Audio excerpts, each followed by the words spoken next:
اعوذ باللہ من الشیطان الرجیم بسم اللہ الرحمن الرحیم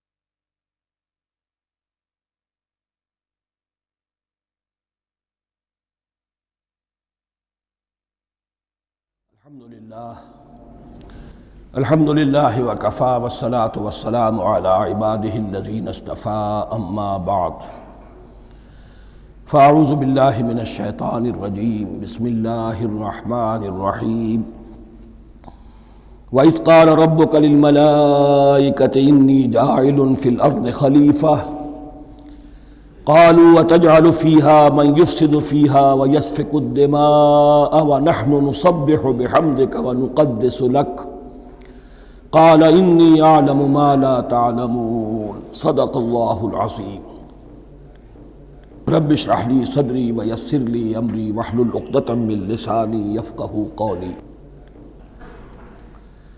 جیسا کہ میں نے عرض کیا تھا، سورہ بقرہ کے پہلے 4 رکوع نہایت اہم ہیں، نہایت جامع ہیں۔ پہلے 2 رکوعوں میں 3 قسم کے انسانوں کی وضاحت کی گئی، 3 قسم کے کردار کے نقشے کھینچ دیے گئے۔ تیسرے رکوع میں قرآن مجید کی دعوت کا خلاصہ آ گیا، توحید فی العقیدہ، توحید فی العمل، یعنی عبادت اللہ کی، ایمان بالرسالت، قرآن مجید کو منزل من اللہ کلام ماننا۔ اس میں اگر شک ہے تو جو بھی چیلنج تھا، اگر واقعتاً تمہیں شک ہے، حقیقت میں شک نہیں ہے، لیکن جیسا کہ تم کہہ رہے ہو کہ تمہیں شک ہے تو کوشش کرو اس کے مقابلے کی ایک صورت بنا لاؤ۔ پھر آخرت، جنت اور دوزخ، ان دونوں کا تذکرہ ہو گیا۔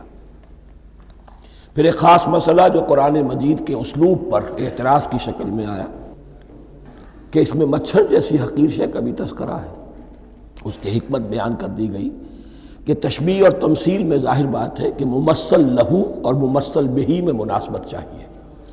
جس چیز کے لیے تمثیل بیان کی جا رہی ہے، جس شے سے تمثیل بیان کی جا رہی ہے، ان میں مناسبت ہونی چاہیے، اس میں عظیم یا حقیر کا کوئی سوال نہیں۔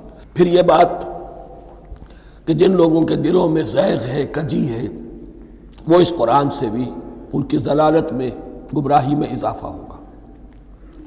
جو لوگ طالب حق ہیں ان کو یہ قرآن مجید ہدایت دے گا، اور کن کو اللہ گمراہ کرتا ہے؟ جو سرکش ہے، جو نمبر 1 اللہ سے جو عہد کر کے دنیا میں آئے تھے اس کی خلاف ورزی کر رہے ہیں، اور صلہ رحمی کے بجائے قطع رحمی کرتے ہیں۔ اس کے بعد ایک بہت اہم فلسفیانہ بات آ گئی، اور اسی کے ضمن میں میں نے اصل میں یہ ساری بات دہرائی ہے۔ میں نے کہا تھا کہ یہ بات واضح ہوگی آگے جا کر سورہ غافر میں۔ پھر ذہن میں لائیے کہ جب یہ صورت نازل ہوئی ہے، سورہ غافر نازل ہو چکی تھی، لہذا یہاں اجمالی تذکرہ ہے، وہاں تفصیلی تذکرہ ہے۔ اہل جہنم کا قول نقل ہوا ہے، ربنا امتنا اثنتین واحییتنا اثنتین فاعترفنا بذنوبنا فہل الی خروج من سبیل۔ اے اللہ، تو نے 2 مرتبہ ہم پر موت وارد کی، 2 مرتبہ ہمیں زندہ کیا، اب ہم نے اپنے قصور تسلیم کر لیے، تو اب یہاں سے بھی کوئی اور مرحلہ ہے یا نہیں؟ یہاں سے نکلنے کا بھی کوئی راستہ ہے یا نہیں؟ اس سے حقیقت یہ واضح ہوئی، انسان کی تخلیق اول ہوئی عالم ارواح میں، صرف ارواح کی حیثیت سے، اور حدیث میں آتا ہے الارواح جنود مجندہ، لشکروں کی شکل، تمام انسان۔ ان سے عہد لیا گیا الست بربکم قالوا بلا، پھر سلا دیا گیا ارواح کو۔ یہ گویا کہ پہلی موت تھی جو ہم گزار آئے۔ پھر عالم خلق کا مرحلہ آیا۔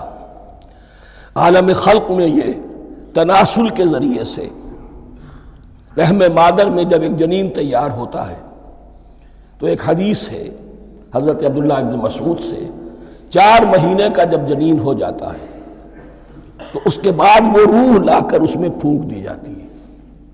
یہ گویا کہ احیاء اولا ہو گیا، پہلی مرتبہ کا زندہ کیا جانا، پہلی موت کی نیند سے جگا دیا گیا.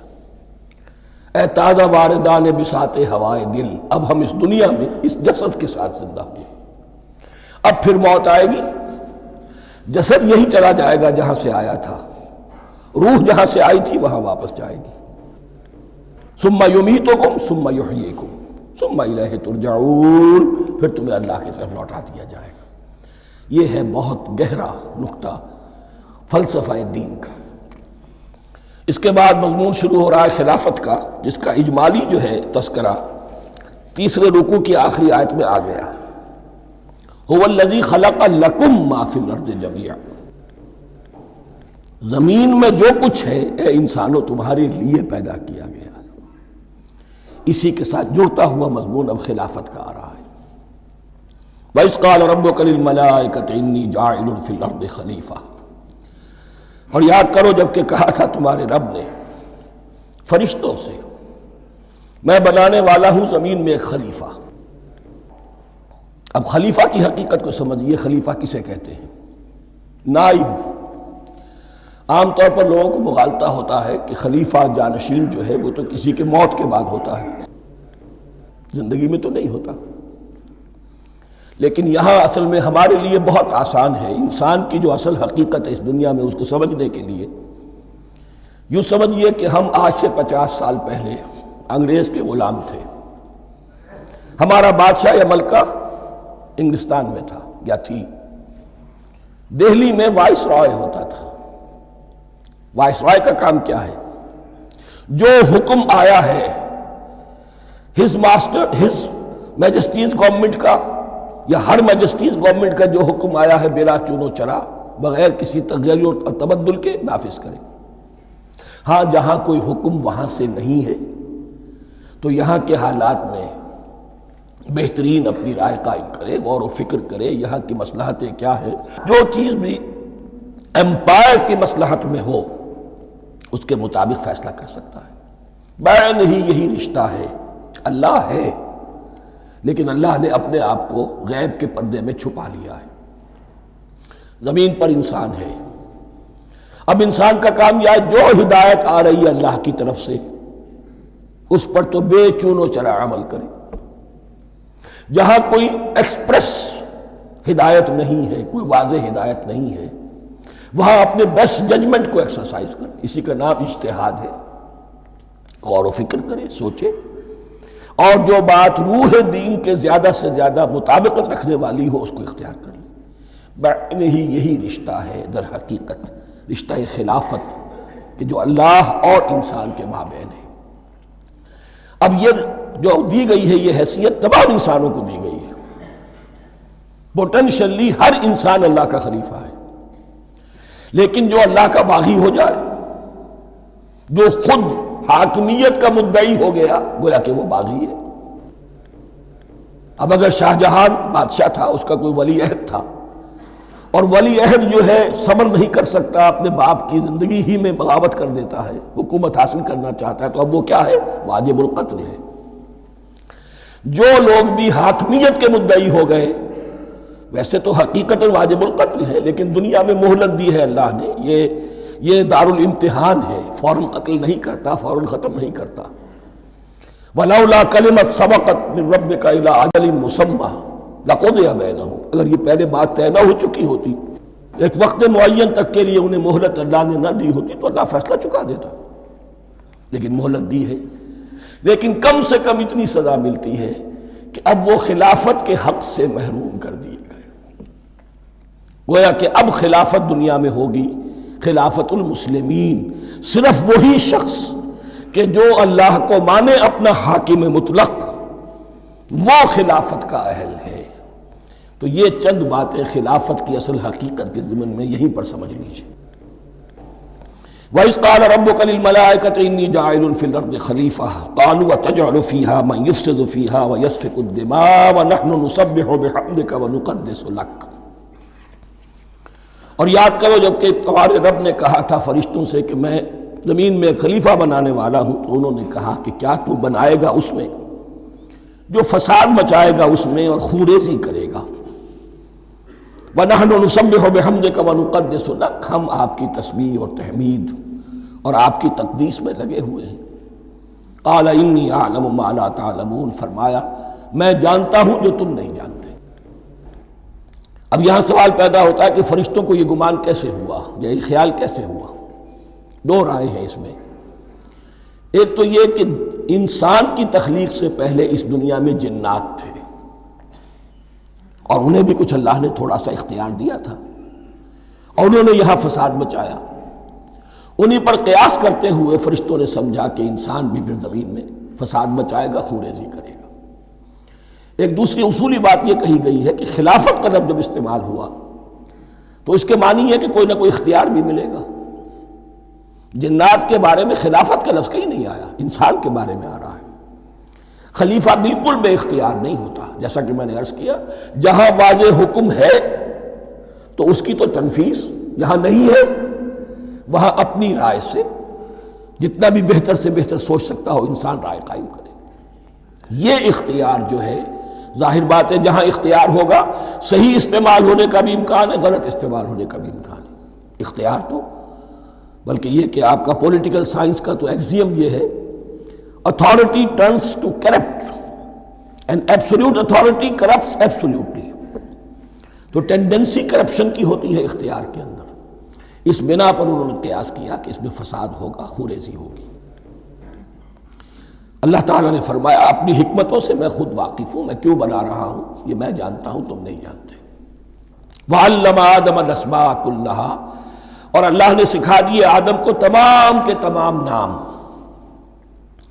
اب اس میں بھی ایک رائے تو یہ ہے، بلکہ اس میں تقریباً اجماع ہے مفسرین کا، کہ اس سے مراد ہے تمام اشیاء کے نام،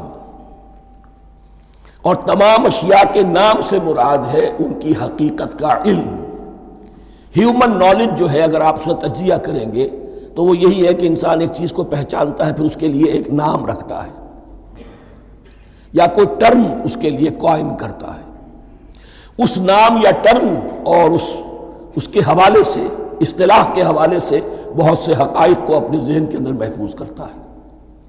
تو گویا کہ ان علمہ آدم الاسماء کلہا، تمام نام سکھا دیے کل مادی کائنات کے اندر جو کچھ وجود میں آنے والا تھا، ان سب کی حقیقت سے پوٹینشلی حضرت آدم کو آگاہ کر دیا۔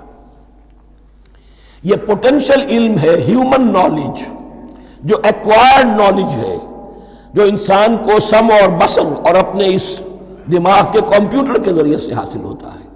ایک ہے ریویلڈ نالج جو اللہ وحی کے ذریعے سے بھیجتا ہے، ایک ہے ایکوائرڈ نالج، انسان خود علم حاصل کرتا ہے۔ اس نے آنکھوں سے دیکھا، کان سے سنا، نتیجہ نکالا، اور اس کمپیوٹر نے اس کو پروسیس کیا، اس نتیجے کو کہیں میموری کے اندر سٹور کر لیا۔ یہ کمپیوٹر ہے بہت بڑا۔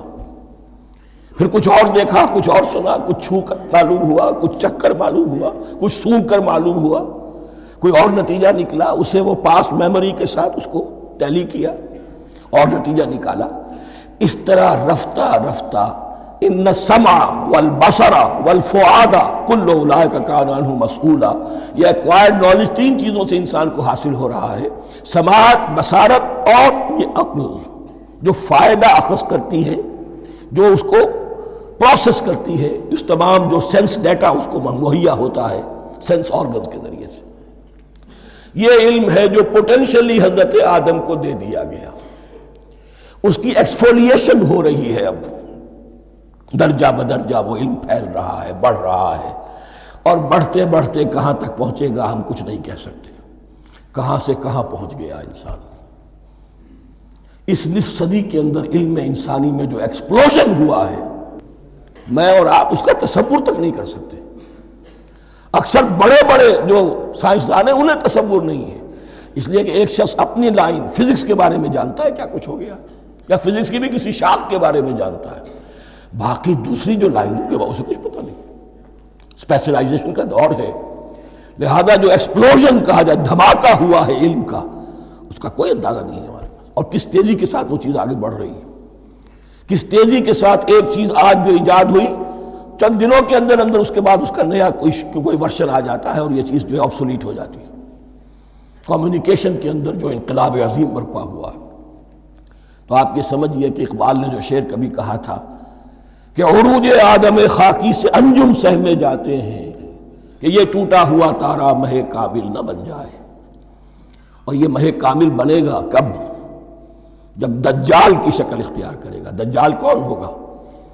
جو ان تمام قواعد طبیعہ کے اوپر قابو پا لے گا، جب چاہے گا جہاں چاہے گا بارش برسائے گا، رزق کے تمام خزانے اپنے ہاتھ میں لے لے گا، جو اس کے اوپر ایمان لائے گا اسی کو ملے گا، کسی اور کو نہیں ملے گا، اس کی آواز پوری دنیا میں سنائی دے گی،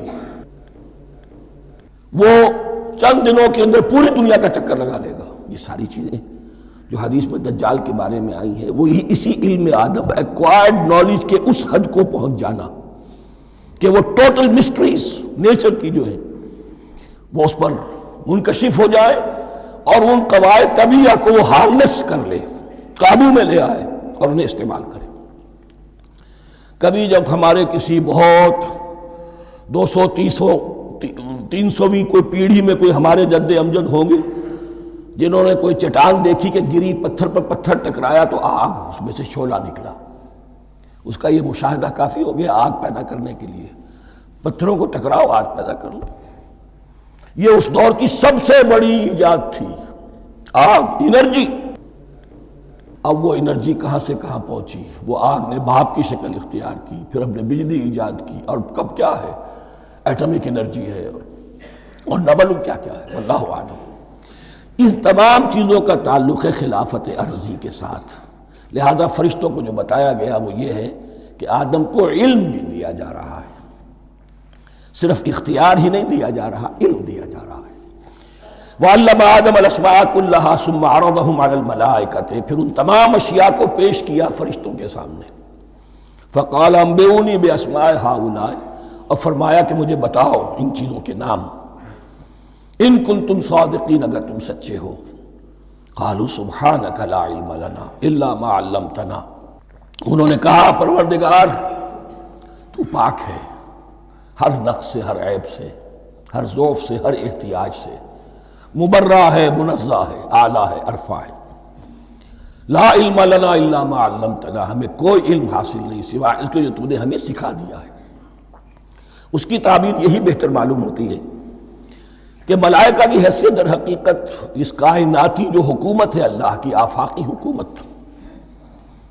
اس کے کارندوں کی ہے، یا اس کے سول سرونٹس ہیں، تو ہر ایک کو صرف اس کے شعبے کے متعلق علم دیا گیا ہے، علم جامع نہیں ہے، تمام چیزوں کا علم یہ معلوم کرنے کی استعداد ان کے پاس نہیں ہے۔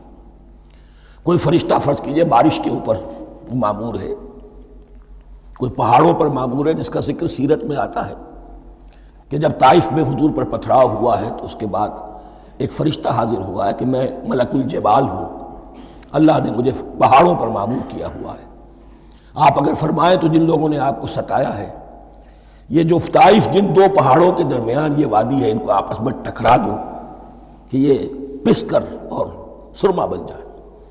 آپ نے فرمایا نہیں، کیا عجب، اللہ تعالیٰ ان کی اگلی نسلوں کو ہدایت دے دے۔ تو فرشتے ہیں، کوئی پہاڑوں پر مامور ہے، کوئی کسی خدمت پر مامور ہے، ان کو علم دیا گیا ہے صرف انہی کی اپنی جو بھی فرائض منصبی ہیں ان کے شعبے سے متعلق، کل نہیں۔ جامعیت جو ہے علم کی وہ ہے کہ جو حضرت آدم علیہ السلام کو پوٹینشلی دے دی گئی اور جو اب بڑھتے بڑھتے ایک بہت تراور درخت بن چکا۔ سبحانک لا علم لنا الا ما علمتنا انک انت العلیم الحکیم، یقیناً آپ ہی کی ذات ہے جو کل کے کل علم کی حامل ہے اور جس کے اوپر حکمت بھی، جس کی حکمت بھی کامل ہے، باقی تو ہر مخلوق میں سے ہر ایک کا علم ناقص رہے گا۔ العلیم، کل علم کا جاننے والا تو ہی ہے، الحکیم، کل حکمت وہ تو تیرے ہی پاس ہے۔ قال یا آدم انبئہم باسمائہم، اللہ نے فرمایا کہ آدم ان کو بتاؤ ان کے نام۔ فلما انباہم باسمائہم، تو جب انہوں نے بتا دیے ان کو فرشتوں کو ان کے نام. قال الم اقل لکم انی اعلم غیب السماوات والارض. تو اللہ نے فرمایا کیا میں نے کہا نہیں تھا کہ میں جانتا ہوں آسمانوں اور زمین کی تمام غائب چیزوں کو جو تمہاری نگاہوں سے بھی اوجھل ہے. غیب میں ہر شے کا جاننے والا ہوں. وَأَعْلَمُ مَا تُبْدُونَ وَمَا كُنْتُمْ تَكْتُمُونَ. اور میں جانتا ہوں جو کچھ تم ظاہر کر رہے تھے اور جو کچھ تم چھپا رہے تھے. چھپانے میں محسوس ہوتا ہے کہ ان کی خواہش یہ تھی کہ خلافت ہمیں ملے. ہم خدام ادب ہیں، ہر وقت تسبیح و تحمید اور تقدیس میں مصروف ہیں، جو حکم ملتا ہے بجا لاتے ہیں. تو یہ خلافت کسی اور مخلوق کو کیوں ملے؟ یہاں صرف یہ اور بتا دوں کہ یہ چونکہ اب ایک تیسری مخلوق کا ذکر بھی بعد میں آئے گا. 3 صاحب تشخص مخلوقات ہیں اللہ کی. صاحب تشخص، صاحب شعور، جن میں میں کا شعور ہے. انا، میں. ایک ملائکہ ہے، ان کی تخلیق نور سے ہوئی ہے. ایک انسان ہے جن کی تخلیق گارے سے ہوئی ہے. ایک جنات ہیں جن کی تخلیق آگ سے ہوئی ہے. باقی حیوانات ہیں، ان میں شعور تو ہے، خود شعوری نہیں ہے. Self consciousness, there is a world of difference between consciousness and self consciousness. انسان جب دیکھتا ہے تو اس کو یہ بھی معلوم ہے میں دیکھ رہا ہوں. کتا بلہ دیکھتا ہے، اسے یہ اندازہ نہیں ہوتا کہ میں دیکھ رہا ہوں. دیکھنے کا ایک نتیجہ ہے جو نکل آتا ہے، لیکن میں کا وجود نہیں ہے. یہ انا، سیلف، ایگو، یہ انسان میں ہے، جنات میں ہے، شعور میں، اور فرشتوں میں ہے. ایک نوری مخلوق، ایک ناری مخلوق، ایک زمین کے اس کرسٹ میں یہ جو مٹی اور گارے، مٹی اور پانی کا جو ملغوبہ ہے گارے کی شکل میں، اس سے بنا ہے. قال یا آدم انبئهم باسمائهم فلما انباهم باسمائهم قال الم اقل لكم انی اعلم غیب السماوات والارض واعلم ما تبدون وما كنتم تكتمون واذ قلنا للملائکة اسجدوا لآدم فسجدوا الا ابلیس. اور یاد کرو جب کہ ہم نے کہا فرشتوں سے سجدہ کرو سب کے سب آدم کو، جھک جاؤ آدم کے سامنے. فسجدوا، ان سب نے سجدہ کیا، الا ابلیس، سوائے ابلیس کے. پہلی بات تو یہ سمجھیے کہ تمام ملائکہ کے سجدے کی ضرورت کیا تھی. کیا یہ صرف تعظیماً تھا؟ اور تعظیماً اگر تھا تو کیا آدم خاکی کی تعظیم تھی یا کسی اور شے کی تعظیم تھی؟ مکی صورتوں میں یہ بات 2 جگہ واضح کی گئی ہے. فَإِذَا سَوَّيْتُهُ وَنَفَخْتُ فِيهِ مِن رُوحِي فَقَعُوا لَهُ سَاجِدِينَ. جب میں اس آدم کی تخلیق مکمل کر لوں اور اس میں اپنی روح میں سے پھونک دوں، تب گر پڑنا اس کے سامنے سجدے میں. تعظیم اگر ہے تو آدم خاکی کی نہیں ہے، اس کے اندر جو ڈیوائن ایلیمنٹ ہے، جو ڈیوائن سپارک ہے، جو روح ربانی ہے، میری روح، اس کی ہے. اور نمبر 2، اس کی حکمت کیا ہے، علت کیا ہے، غرض و غایت کیا ہے؟ جیسا کہ میں نے عرض کیا، اس کائنات کی اس حکومت کے کارندے تو وہ ہیں. خلیفہ بنایا جا رہا انسان کو، جب تک یہ ساری سول سروس اس کے تابع نہ ہو خلافت کیسے کرے گا؟ دیکھیے میں جانا چاہتا ہوں، چوری کرنے کے لیے جانا چاہتا ہوں، راستے میں کتنے فیکٹرز ہوں گے، کتنے فزیکل فینومینا ہوں گے. میں چلنا چاہتا ہوں، میں زمین کو دھکیلتا ہوں، زمین مجھے دھکیلتی ہے، زمین مجھے نہ دھکیلے تو میں کیسے چلوں گا؟ یہ پوری کائنات جو ہے، یہ جب ہم کوئی ارادہ کرتے ہیں اور کوئی فعل کرتے ہیں تو اس فعل کے پورے ہونے میں، اس کے ظہور میں نہ معلوم کون کون سے ایلیمنٹس ہیں، کون کون سی فورسز آف دی نیچر ہیں جو ہمارے ساتھ موافقت کرتی ہے تو ہم وہ کام کر سکتے ہیں. اور ان سب پر فرشتے مامور ہیں، ہر ایک کی اپنی ڈومین ہے. اگر وہ تابع نہ ہوں تو خلافت کی کوئی معنی نہیں. خلافت دی گئی ہے، یہ ادھر جانا چاہتا ہے جانے دو، یہ نماز کے لیے مسجد میں جانا چاہتا ہے جانے دو، یہ چوری کے لیے نکلا ہے نکلنے دو.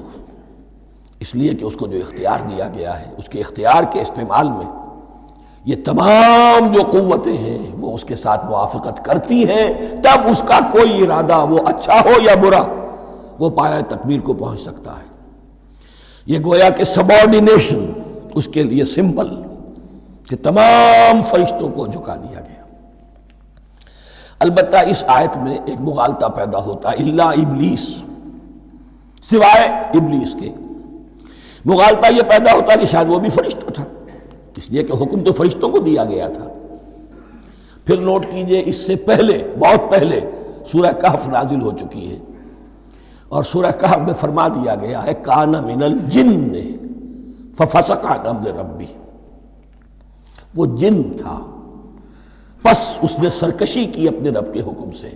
فرشتے کی شان یہ نہیں ہے، وہ اللہ کے کسی حکم کی سرتابی نہیں کرتا۔ لا یعصون اللہ ما امرہم ویفعلون ما یؤمرون، وہ اللہ کے کسی حکم کی نافرمانی نہیں کرتے اور جو حکم ملتا ہے بجا لاتے ہیں۔ یہ جنات کے اندر اختیار تھا، جیسے اختیار انسانوں کو دیا گیا ہے۔ جنات میں نیک بھی ہیں، بد بھی ہیں، اعلیٰ بھی ہیں، ادنا بھی ہیں، جیسے انسانوں میں۔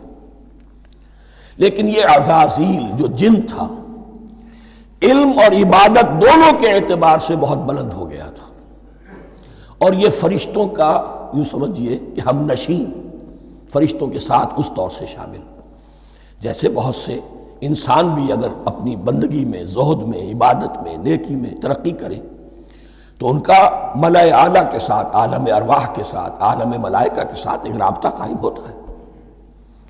اسی طریقے سے وہ جو عزازیل تھا، جن ہونے کے باوجود اپنی نیکی، عبادت، پارسائی اور اپنے علم میں فرشتوں سے بہت آگے تھا، اس لیے معلم الملکوت کی شکل اختیار کر چکا تھا۔ اس کو اپنی زوم تھا، یہ بات جیسا کہ میں نے عرض کیا 7 مرتبہ قرآن میں یہ بات آئی ہے، قصہ ابلیس و آدم، کہ فرشتوں کو حکم ہوا کہ سجدہ کرو، سب جھک گئے، ابلیس نے سجدے سے انکار کر دی 7 مرتبہ۔ یہ 7ویں مرتبہ ہے جو ہم پڑھ رہے ہیں، مصحف میں پہلی مرتبہ آ رہا ہے، ترتیب نزول میں 7ویں مرتبہ آ رہا ہے۔ یہ آدم و ابلیس کا قصہ اس سے آگے سورہ اعراف میں آئے گا، پھر سورہ ہجر میں آئے گا، سورہ بنی اسرائیل میں آئے گا، سورہ کہف میں آئے گا، سورہ طٰہٰ میں آئے گا، سورہ صاد میں آئے گا، 6 مرتبہ مکی قرآن میں، 1 مرتبہ یہاں۔ تو یہاں اشارہ نہیں کیا، اس لیے مغالطہ ہو سکتا ہے، لیکن یہ کہ سورہ کہف میں آپ کو بتا چکا ہوں کان من الجن ففسق عن امر ربی، اس نے اپنے رب کے حکم سے سرتابی۔ ابلیس اس کا صفاتی نام ہے اب، اس لیے کہ ابلس یبلس کے معنی ہوتے ہیں مایوس ہو جانا۔ یہ اللہ کی رحمت سے بالکل مایوس ہے، اور مایوس جو ہو جائے وہ شیطان ہو جاتا ہے۔ اب میرا تو چھٹکارا نہیں ہے، جتنوں کو برباد کر سکوں کروں، میری تو عاقبت خراب ہو چکی ہے، جتنوں کو اپنے ساتھ، ہم تو ڈوبے ہیں صنم، تم کو بھی لے ڈوبیں گے۔ اب وہ شیطان اس معنی میں کہ انسان کی عداوت اس کی گھٹی میں پڑ گئی، اس نے اللہ سے پھر اجازت بھی لی کہ مجھے مہلت دے دے، یوم یبعثون، قیامت تک کے دن کے لیے، تو میں ثابت کر دوں گا کہ یہ آدم اس رتبے کا حقدار نہ تھا، مستحق نہ تھا جو اسے دیا گیا۔ انا خیر منہ، میں اس سے بہتر ہوں۔ خلقتنی من نار وخلقتہ من طین، تو نے مجھے آگ سے بنایا، اسے گارے سے بنایا۔ لیکن یہ تکبر ہے در حقیقت کہ جس نے اسے راندہ درگاہ حق کر دیا۔ وَإِذْ قُلْنَا لِلْمَلَائِكَةِ اسْجُدُوا لِآدَمَ فَسَجَدُوا إِلَّا إِبْلِيسَ أَبَىٰ وَاسْتَكْبَرَ، ابا اس نے انکار کیا، واستکبر اور تکبر کیا، استکبار کیا، وَكَانَ مِنَ الْكَافِرِينَ۔ کانا عربی زبان میں 2 طرح کا ہوتا ہے، تامہ، ناقصہ۔ ایک معنی یہ ہو سکتے ہیں کہ ہو گیا، اب اپنے اس استکبار اور انکار کی وجہ سے کانا من الکافرین، وہ کافروں میں سے ہو گیا۔ ایک کانا تامہ ہوتا تھا ہی کافروں میں سے، یعنی اس کے اندر سرکشی چھپی ہوئی تھی، اب ظاہر ہو گئی۔ یہ معاملہ ہوتا ہے، کسی شخص کی بدنیتی اس کے اوپر پردے پڑے رہتے ہیں نیکی کے، زہد کے، کسی خاص وقت میں آ کر وہ ننگا ہو جاتا ہے، اور جو اس کے اندر تھا اصل، اس کی حقیقت، وہ سامنے آ جاتی ہے۔ اس کا امکان ہے، تو دونوں معنی اس کے ہو سکتے ہیں۔ وَقُلْنَا يَا آدَمُ اسْكُنْ أَنْتَ وَزَوْجُكَ الْجَنَّةَ، اور ہم نے کہا کہ اے آدم رہو تم اور تمہاری بیوی جنت میں۔ اب یہ جنت کون سی ہے؟ اکثر حضرات کے نام کر کے نزدیک یہ جنت کہیں آسمان ہی میں تھی، آسمان ہی میں حضرت آدم کی تخلیق ہوئی۔ البتہ یہ سب مانتے ہیں کہ ایک وہ جنت الفردوس جو ہے جس میں جانے کے بعد پھر واپس نکلنے کا کوئی امکان نہیں، یہ وہ جنت نہیں ہے جس میں کہ آخرت میں لوگوں کو جا کر داخل ہونا ہے، اس میں داخل ہونے والے کے نکلنے کا کوئی امکان نہیں۔ ایک رائے یہ بھی ہے، میرا رجحان اس رائے کی طرف ہے، تخلیق آدم اسی زمین پر ہوئی ہے۔ وہ جن مراحل سے گزری ہے تخلیق وہ ایک علیحدہ مسئلہ ہے۔ بائیولوجی اور وحی دونوں اس پر متفق ہیں کہ مٹی سے، کرسٹ آف دی ارتھ سے انسان بنا ہے، اس پر اتفاق ہے، قرآن کا بھی اور بائیولوجی کا بھی، جدید علم الحیوانات کا بھی، علم الحیات کا۔ سٹیجز کیا ہیں اس میں اختلاف ہو سکتا ہے، اس کو چھوڑ دیجئے، وہ اس وقت کا بحث نہیں۔ یہی کسی اونچے مقام پر کوئی سرسبز و شاداب علاقہ تھا جہاں حضرت آدم کو رکھا گیا، جہاں ہر طرح کے میوے تھے، ہر شے، لا تظمأ فیہا ولا تضحیٰ، نہ اس میں بھوک لگے گی، نہ دھوپ تمہیں ستائے گی، ہر طرح کی چیز تمہیں فراہم ہے۔ وہاں رکھے گئے ہیں صرف ایک ڈیمانسٹریشن کے لیے کہ انہیں نظر آ جائے کہ شیطان میرا دشمن ہے، وہ مجھے ورغلائے گا، طرح طرح سے میرے اندر وسوسہ اندازی کرے گا، میرے اور میری اولاد کے، صرف ایک ڈیمانسٹریشن۔ اس کی مثال یوں سمجھیے کہ سلیکشن تو ہو گیا، سی ایس پی گریڈ میں کوئی شخص آ گیا ہے، لیکن اب وہ سول سروس اکیڈمی میں رکھا جا رہا ہے۔ تو یہ کوئی اکیڈمی ہو سکتا ہے اسی زمین پر ہو، صرف بتانا یہ تھا کہ تمہیں معلوم ہو جائے کہ یہ شیطان تمہارا دشمن ہے۔ اس لیے کہ اس میں جو ایک لفظ حبوط کا آ رہا ہے، وہ حبوط صرف ایک ہی معنی میں نہیں ہوتا، دوسری معنی میں بھی ہے۔ واللہ عالم، یہ چیزیں پھر متشابہات میں رہیں گی، اس لیے ان کے بارے میں کوئی ایک رائے دوسری رائے، اس کے لیے ذہن سے، عقل سے بات کر کے ایک یا دوسری رائے اختیار کر سکتے ہیں۔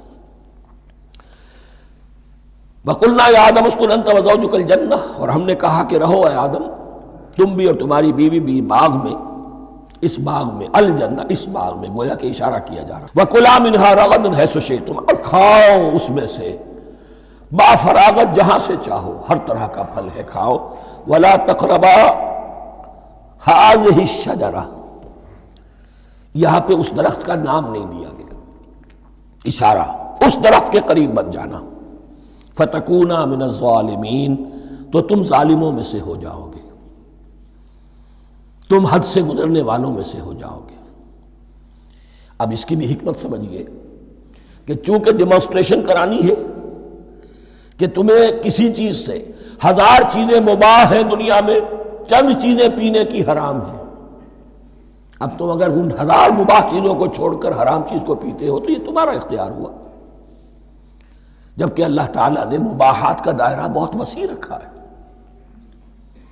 جس سے چاہو چند رشتے ہیں جو بیان کر دیے گئے، یہ حرام ہے، محرمات ہے، ابدیہ ہیں، ان سے تو شادی نہیں ہو سکتی، باقی کسی مسلمان عورت سے دنیا کے کسی کونے میں وہ شادی کر سکتے، کروڑوں کے آپشنز آپ کے لیے خالی کھلے ہیں، لیکن پھر بھی انسان شادی نہ کرے، زنا کرے، یہ گویا کہ اس کی اپنی خباثت نفس ہے۔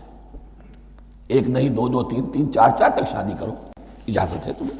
تو اس اعتبار سے مباحات، اب یہ پورا باغ تمہارے لیے مباح ہے، بس ایک درخت ہے، اس کے پاس نہ جانا، اور درخت کا نام لینے کی کوئی ضرورت نہیں، تو آزمائش تھی نا، صرف ایک آزمائش اور اس کی ڈیمانسٹریشن۔ فَأَزَلَّهُمَا الشَّيْطَانُ عَنْهَا، تو پھسلا دیا ان دونوں کو شیطان نے اس درخت کے بارے میں۔ اب وہ کس کس طریقے سے پھسلایا، یہ بھی جیسا کہ میں نے عرض کیا 6 مرتبہ چونکہ یہ قصہ آ چکا ہے، اس کی آپ کو سورہ طٰہٰ میں تفصیل ملے گی، کس کس طریقے سے پھسلایا اور اس بات کے لیے تیار کیا۔ فَأَخْرَجَهُمَا مِمَّا كَانَا فِيهِ، تو نکلوا دیا ان دونوں کو اس کیفیت میں سے جس میں کہ وہ تھے، وہ کیفیت کہ نہ کوئی مشقت ہے، نہ کوئی محنت ہے، اور انسان کو ہر طرح کا اچھے سے اچھا پھل مل رہا ہے، تمام ضروریات فراہم ہیں، خاص کوئی حلہ جنت ہے جس کا کہ لباس بھی عطا کیا گیا ہے، لیکن ان کیفیات سے اب نکال کر، اب جسے آپ کہیں گے bitter facts of life، اچھا اب جاؤ، یہ ڈیمانسٹریشن کرنی تھی، ہو گئی۔ شیطان تمہارا دشمن ہے، تمہارا اور تمہاری نسل کا، شیطان لعین، اور وہ تمہیں پھسلائے گا جیسے آج پھسلایا ہے۔ تم آگاہ رہنا اس کی شرارتوں سے۔ ان الشیطان لکم عدو فاتخذوہ عدوا، یہ شیطان تمہارا دشمن ہے، اسے اپنا دشمن ہی سمجھو۔ لیکن یہ ہے کہ اگر کچھ لوگ اسے دوست بنا لیں، اس کے ایجنٹ بن جائیں، اس کے کارندے بن جائیں، یہ ان کا چوائس ہے جس کی سزا انہیں ملے گی۔ فَأَخْرَجَهُمَا مِمَّا كَانَا فِيهِ وَقُلْنَا اهْبِطُوا بَعْضُكُمْ لِبَعْضٍ عَدُوٌّ، اور ہم نے کہا اترو، تم سب ایک دوسرے کے دشمن ہوگے۔ اب یہ چونکہ جمع کا صیغہ آیا ہے، ایک دوسرے کے دشمن ہوگے، تو ایک دشمنی تو شیطان اور آدم اور ذریت آدم کی ہے، ایک اور دشمنی بھی ہے جو انسان میں مرد اور عورت کے مابین ہے۔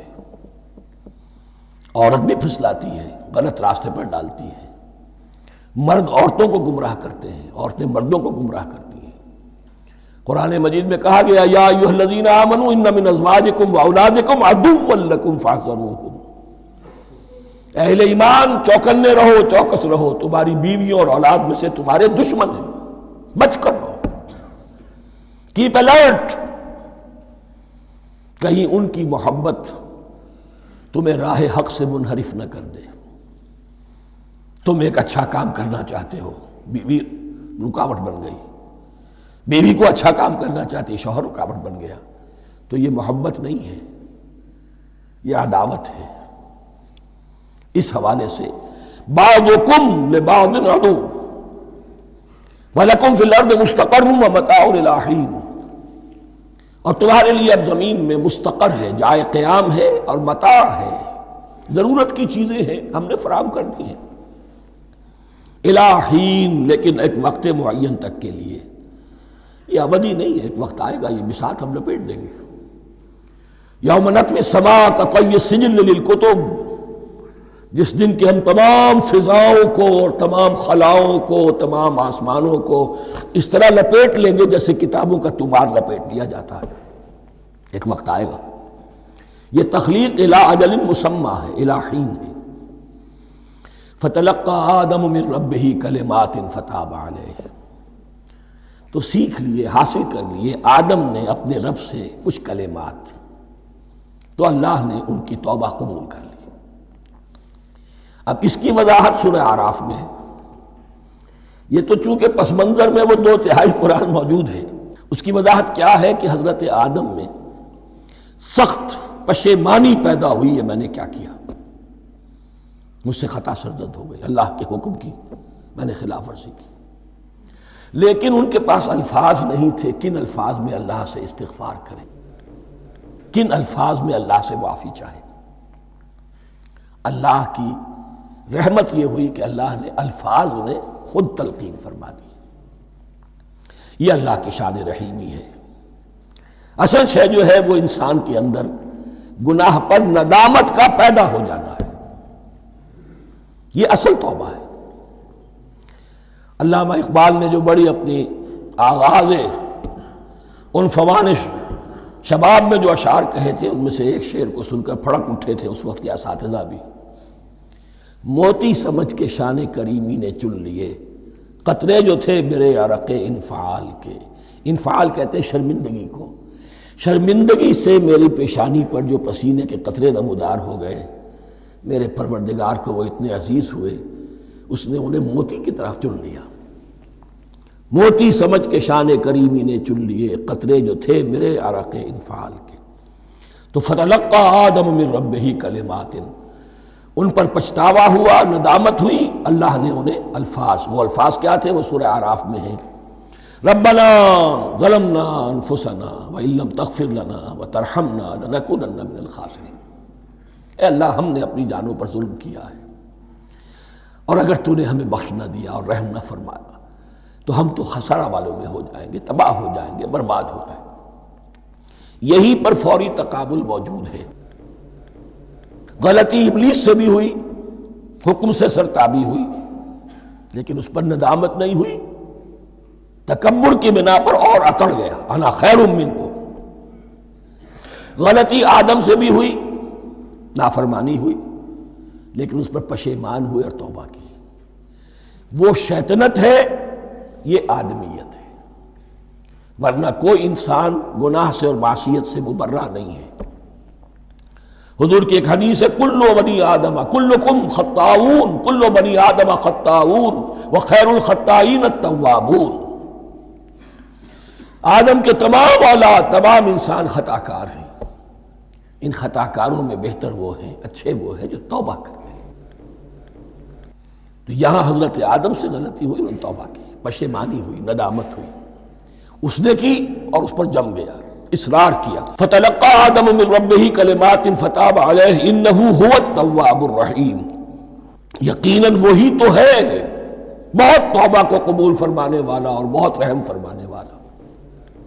یہ نوٹ کیجئے گا، توبہ کا لفظ دونوں طرف سے آتا ہے، بندہ بھی تواب وخیر الخطائین التوابون، تواب بندے بھی ہو گئے، تواب اللہ بھی ہے۔ اس کی اصل حقیقت کیا ہے؟ بندے نے خطا کی اور دور ہو گیا اللہ سے، اللہ نے اپنی رحمت کی نگاہ اس سے پھیر لی۔ بندے نے توبہ کی، اللہ پھر اپنی رحمت کے ساتھ اس کی طرف متوجہ ہو گیا۔ توبہ کے معنی پلٹنا۔ بندہ معصیت سے توبہ کر کے اپنی اصلاح کی طرف، بندگی کی طرف، اطاعت کی طرف پلٹ آیا۔ اللہ نے جو اپنی نظر رحمت پھیر لی تھی، اللہ نے پھر وہی اپنی شان غفاری اور رحیمی کے ساتھ بندے کی طرف توجہ فرما لی، جس کے لیے حدیث میں الفاظ آتے ہیں، تم اگر میری طرف بالشت بھراؤ گے میں ہاتھ بھراؤں گا، تم اگر چل کر آؤ گے میں دوڑ کر آؤں گا،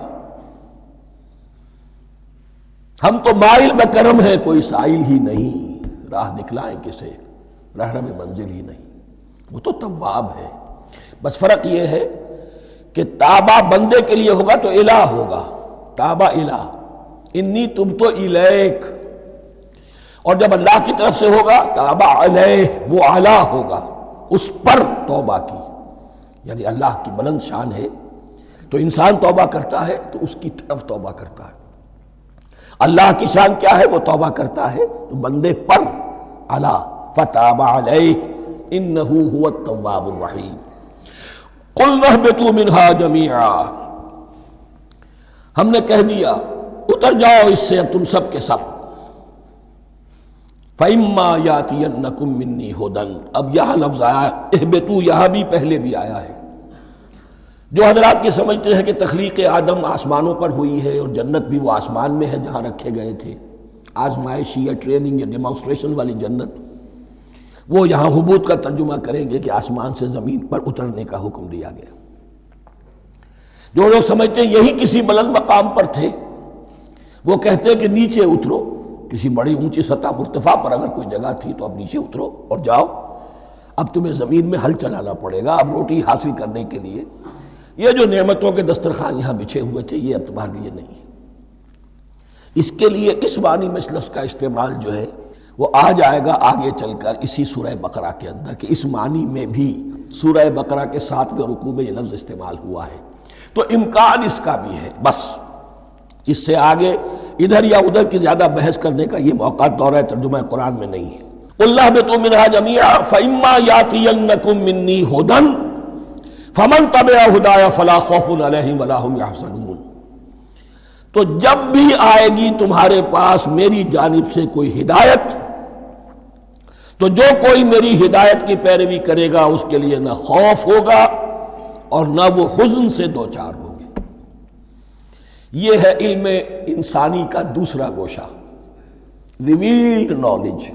اس چوتھے رکوع کی جو حسن ہے اسے دیکھیے، شروع میں ایکوائرڈ نالج کا ذکر ہے جو پوٹینشلی حضرت آدم کی ذات میں رکھ دیا گیا، اور جو انسان نے پھر اپنی محنت سے ان السمع والبصر والفؤاد اس کے ذریعے سے آگے بڑھایا۔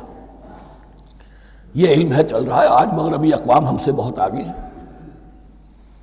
کبھی ایک زمانے میں مسلمان آگے نکل گئے تھے، لیکن ظاہر بات ہے کہ اس دنیا میں عروج تو انہی کو ہوگا جو ان چیزوں میں سب سے زیادہ جس کی آگہی حاصل ہوگی۔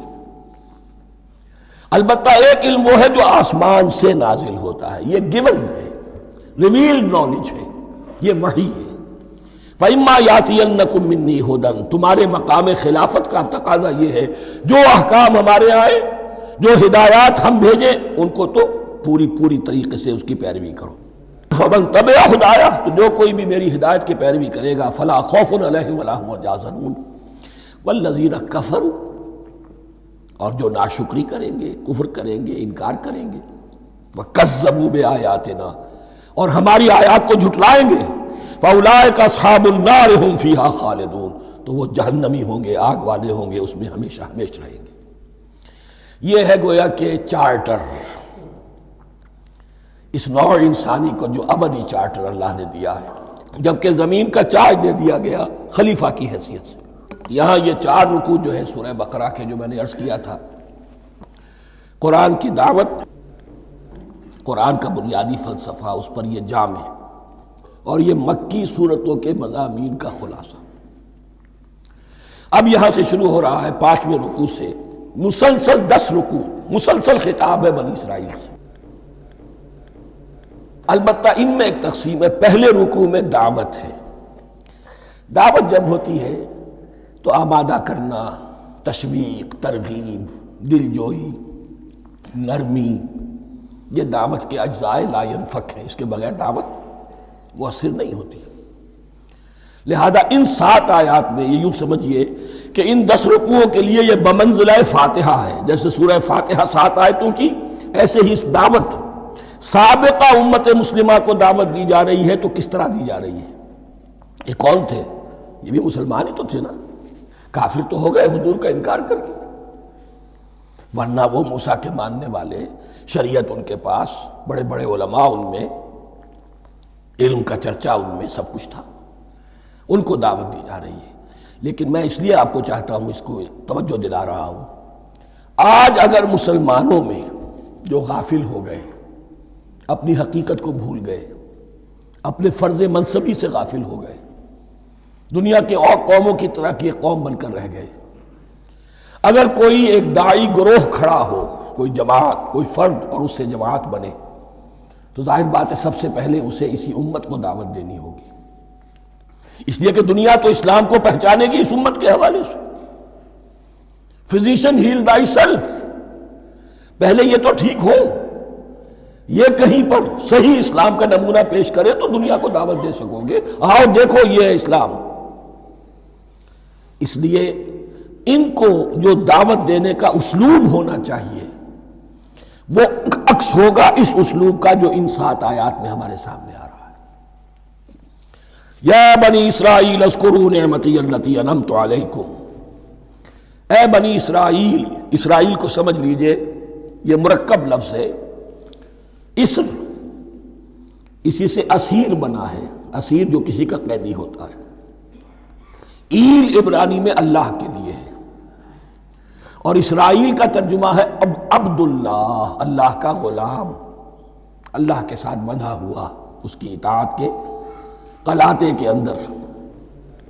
تو یہ اسرائیل یہ لقب ہے حضرت یعقوب علیہ السلام کا، ان کے 12 بیٹے تھے، 12 بیٹوں سے جو نسل چلی وہ بنی اسرائیل ہے، انہی میں حضرت موسیٰ کی بعثت ہوئی اور تورات انہیں دی گئی، پھر یہ ایک بہت بڑی امت بنے۔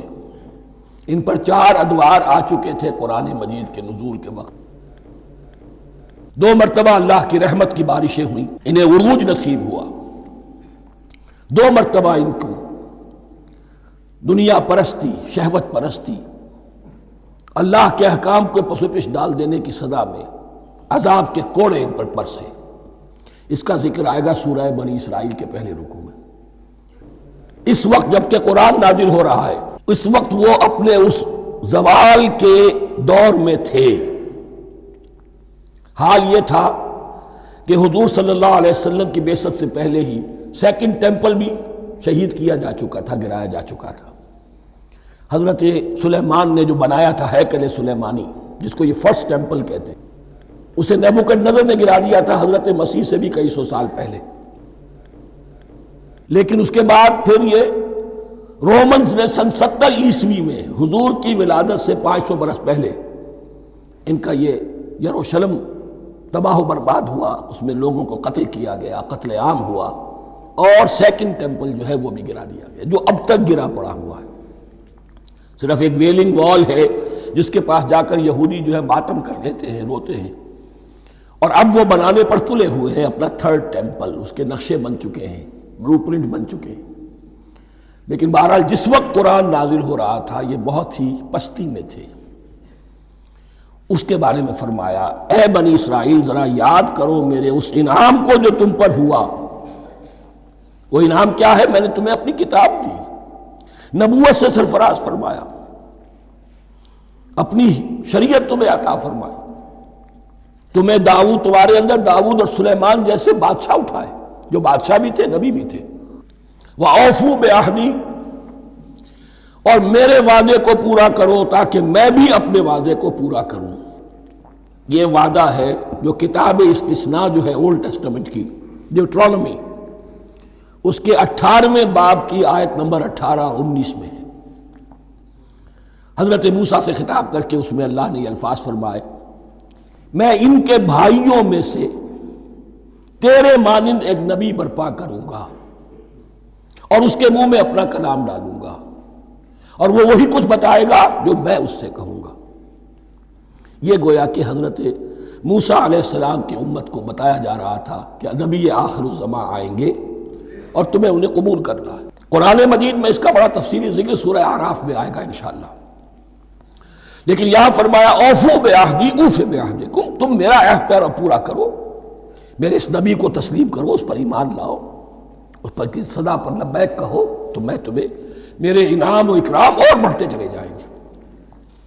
وَإِيَّايَ فَارْهَبُونَ، اور صرف مجھ سے ڈرو۔ وَآمِنُوا بِمَا أَنزَلْتُ مُصَدِّقًا لِمَا مَعَكُمْ، اور ایمان لاؤ اس پر جو میں نے نازل کیا ہے، جو تمہارے پاس جو تورات ہے اس کی تصدیق کرتے ہوئے آیا ہے۔ اس کے دو معنی ہے، ایک تو قرآن تصدیق کرتا ہے تورات کی اور انجیل کی، فیہا ہدی و نور، فیہ ہدی و نور، اور دوسرے یہ کہ قرآن اور محمد صلی اللہ علیہ وسلم ان پیشین گوئیوں کے مصداق بن کر آئے ہیں جو تورات میں تھی، ورنہ وہ پیشین گوئیاں جھوٹی ثابت ہوتی۔ ان کے مصداق کون ہے؟ قرآن اور محمد صلی اللہ علیہ وسلم۔ یہ دونوں معنی اس کے ہیں۔ وَآمِنُوا بِمَا أَنزَلْتُ مُصَدِّقًا لِمَا مَعَكُمْ وَلَا تَكُونُوا أَوَّلَ كَافِرٍ بِهِ، اور دیکھو تم ہی سب سے پہلے ان کا کفر کرنے والے نہ بن جاؤ۔ تمہیں تو سب کچھ معلوم تھا، تم تو منتظر تھے، تم تو آخری نبی کے انتظار میں تھے اور ان کے حوالے سے دعائیں کیا کرتے تھے کہ اللہ اس نبی آخر الزمان کے واسطے سے ہماری مدد فرما اور کافروں کے مقابلے میں ہمیں فتح عطا فرما۔ یہ آئے گا آگے چل کر اسی سورہ بقرہ کے اندر۔ لیکن اب تم ہی سب سے بڑھ کر کافر ہو گئے، تم ہی سب سے بڑھ کر دشمن ہو گئے۔ وَلَا تَكُونُوا أَوَّلَ كَافِرٍ بِهِ وَلَا تَشْتَرُوا بِآيَاتِي ثَمَنًا قَلِيلًا، اور دیکھو میری ان آیات کے عوض حقیر سی قیمت قبول نہ کرو۔ یہ آیات الہیہ ہیں، ان کو رد کر رہے ہو، کس لیے؟ ہماری مسندیں، ہماری حیثیت، ہماری چودراہٹیں، کہیں ان پر کوئی آنچ نہ آ جائے۔ حقیر سی چیزیں، یہ صرف اس دنیا کا سامان ہے، اس کے سوا کچھ نہیں۔ وَلَا تَشْتَرُوا بِآيَاتِي ثَمَنًا قَلِيلًا وَإِيَّايَ فَاتَّقُونِ، اور صرف مجھ سے تقوی اختیار کرو، میرا تقوی اختیار کرو۔ وَلَا تَلْبِسُوا الْحَقَّ بِالْبَاطِلِ وَتَكْتُمُوا الْحَقَّ وَأَنْتُمْ تَعْلَمُونَ، اور نہ گڈمڈ کرو حق کے ساتھ باطل کو، اور مت چھپاؤ حق کو، درا حالے کہ تم جانتے ہو۔ یہ بات اچھی طرح نوٹ کرنی ہے، جانتے بوجھتے کرنا، ایک ہے مغالطے میں کرنا، وہ ضلالت ہے، گمراہی ہے۔ ایک جان بوجھ کر کرنا، حق کو پہچان کر اسے رد کرنا، یہ پھر اللہ تعالیٰ کے غضب کو دعوت دینا ہے، ریت آف اللہ، اس کے غضب کو دعوت دینا ہے کہ حق کو پہچان کر اس کی نفی کی جائے۔ وَأَنْتُمْ تَعْلَمُونَ، علماء یہود قرآن مجید میں آگے چل کر آئے گا، ایسے پہچانتے تھے محمد کو اور قرآن کو جیسے اپنے بیٹوں کو، یعرفونہ کما یعرفون ابناہم، ایسے پہچانتے جیسے اپنے بیٹوں۔ وَأَقِیمُوا الصَّلَاةَ وَآتُوا الزَّکَاۃَ، دیکھو نماز قائم کرو، زکوٰۃ ادا کرو، وَارْکَعُوا مَعَ الرَّاکِعِینَ، اور جھکنے والوں کے ساتھ جھکو۔ یہ اول تو رکوع کو انہوں نے اپنے ہاں سے خارج کر دیا تھا، ثانیاً باجماعت نماز ان کے ہاں ختم ہو گئی تھی۔ وَارْکَعُوا مَعَ الرَّاکِعِینَ، جماعت باجماعت نماز کی طرف اشارہ ہے۔ أَتَأْمُرُونَ النَّاسَ بِالْبِرِّ وَتَنْسَوْنَ أَنفُسَكُمْ، کیا تم لوگوں کو نیکی کا حکم دیتے ہو، تقویٰ کی، پارسائی کی تعلیم دیتے ہو؟ میں کہہ رہا ہوں نا کہ اصل میں مخاطب کون ہے؟ علماء یہود۔ اس آیت سے ثابت ہو گیا عالم ہمارا بھی جب بھی کھڑا ہوگا اونچے سے اونچا واز کہے گا، اعلیٰ سے اعلیٰ بات کہے گا۔ اکثر و بیشتر کا حال یہ ہے کہ ان کا اپنا کردار دیکھیے تو کوئی مناسبت ہی نہیں اس سے کہ جو وہ بات کہہ رہا ہے، جو لوگوں کو دعوت دے رہا ہے اس پر خود عمل نہیں۔ تو یہی در حقیقت علماء یہود کا کردار بن چکا تھا۔ أَتَأْمُرُونَ النَّاسَ بِالْبِرِّ وَتَنْسَوْنَ أَنفُسَكُمْ، کیا تم لوگوں کو نیکی کا حکم دیتے ہو اور خود اپنے آپ کو بھول جاتے ہو؟ وَأَنْتُمْ تَتْلُونَ الْكِتَابَ، اور یہ سب کچھ تم کر رہے ہو اس حال میں کہ کتاب پڑھتے بھی ہو، تورات پڑھتے ہو، صاحب تورات ہو۔ ہمارے بھی بہت سے علماء کا علماء سو جنہیں ہم کہتے ہیں حال یہ ہو چکا ہے، خود بدلتے نہیں قرآن کو بدل دیتے ہیں، ہوئے کس درجہ فقیہان حکم بے توفیق۔ جو صورتحال ہے صرف قرآن کا متن بچا ہوا ہے، اس کے مفہوم میں، اس کی تفسیر میں، اس کے ترجمے میں تو تحریفیں موجود ہیں، بڑی بڑی تحریفیں موجود ہیں، متن بچا ہوا ہے، وہ اس لیے کہ اللہ تعالیٰ نے اس کی حفاظت کا ذمہ لیا ہے۔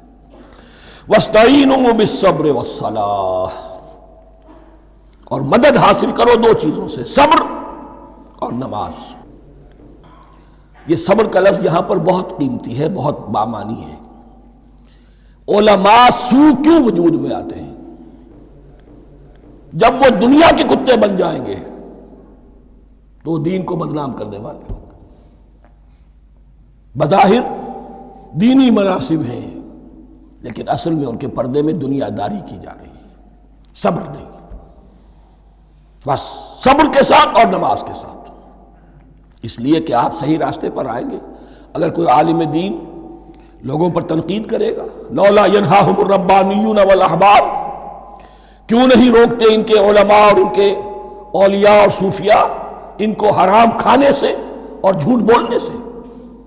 اگر کوئی شخص روکے گا اس کو پھر نذرانے تو نہیں ملیں گی، اس کی خدمتیں تو نہیں ہوں گی۔ اگر تو دنیا میں صبر اختیار کرنا ہے تب تو آپ حق بات کہہ سکتے ہیں، اور اگر دنیاوی ایمبیشنز ہیں تو پھر آپ کو کہیں نہ کہیں کمپرومائز کرنا پڑے گا۔ وَاسْتَعِینُوا بِالصَّبْرِ وَالصَّلَاةِ، صبر اور نماز۔ وَإِنَّهَا لَكَبِیرَةٌ، اور یقیناً یہ بہت بھاری شے ہے، بہت بھاری شے ہے۔ عام طور پر خیال یہ ہے کہ انہا کی ضمیر صرف صلاۃ کی طرف جاتی ہے، نماز بہت بھاری ہے۔ ایک رائے یہ ہے کہ نہیں، یہ پورے طرز عمل کی طرف جا رہی ہے۔ یہ طرز عمل کہ خود صبر کرو، اس دنیا میں صبر کرو، دنیا اور دنیا کے متعلقات میں کم سے کم پر قانے ہو جاؤ، اور حق کا بول بالا کرنے کے لیے میدان میں آ جاؤ، یہ طرز عمل۔ اور اس میں پھر نماز، الصلاۃ عماد الدین۔ وَإِنَّهَا لَكَبِیرَةٌ إِلَّا عَلَى الْخَاشِعِینَ، یہ یقیناً بہت بھاری چیز ہے، یہ روش، یہ رویہ بھی بہت بھاری اور نماز بھی بہت بھاری ہے، سوائے ان خشوع رکھنے والوں کے، ڈرنے والوں کے جن کے دل جھک گئے ہیں اللہ کے سامنے۔ الذین یظنون انہم ملاقو ربہم، جنہیں یہ یقین ہے کہ انہیں اپنے رب سے ملاقات کرنی ہے، جیسا کہ میں نے شروع میں توجہ دلائی تھی، وبالآخرۃ ہم یوقنون، یہ ایمان بالآخرت ہے جو انسان کو سیدھا رکھتا ہے عمل کے میدان میں۔ الذین یظنون انہم ملاقو ربہم وانہم الیہ راجعون، اور جنہیں یہ یقین ہے کہ بالآخر اسی کی طرف ہمیں لوٹنا ہے۔ بارک اللہ لی ولکم فی القرآن العظیم ونفعنی وإیاکم بالآیات والذکر الحکیم۔